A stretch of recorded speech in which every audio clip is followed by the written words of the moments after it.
Hello guys, আশা করি তোমরা খুব ভালো আছো। আমিও ভালো আছি। দেখো এখানে ও খেতে বসেছে, আর দেখো শ্রেষ্ঠ আমাদের কি করছে, মানে ওকে বলছে যে ওরও খিদে পেয়েছে, ওকেও খেতে দিতে বলছে, আর ও বলছে যা এখান দিয়ে, শুনছেই না। সেই ওর পাশে বসে রয়েছে, যে ও আমাকেও বলছে যেখানে থালা দাও আমিও খাবো।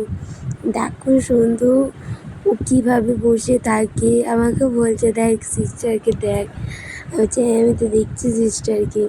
আমার শুধু দেখো আমাদের সিস্টারের রকটটা, মানে এমন করে না, মানে কি বলবো আর, এত মানে তোমাদের বলে বোঝাতে পারবো না যে কীরকম। ওকে মুখটা দেখলেই জাস্ট একটা আলাদা একটা রিয়াকশান, মানে ওর মুখটা দেখলে মায়া মায়া মুখ এরকম লাগে, যেন মনে হচ্ছে ওকে কিছু দেওয়া হয়নি। এখন সিধাভাবে বসে পড়েছে। আমরা সেই হাসাহাসি করছিলাম যে ওকে ওখানে তালা দিতে হবে, ওকেও খেতে দিতে হবে, এরকম নিয়ে আমরা প্রচুর হাসাহাসি করছিলাম। চলো টাটা, বাই বাই। আশা করি তোমাদের ভিডিওটা ভালো লাগলো। Bye bye.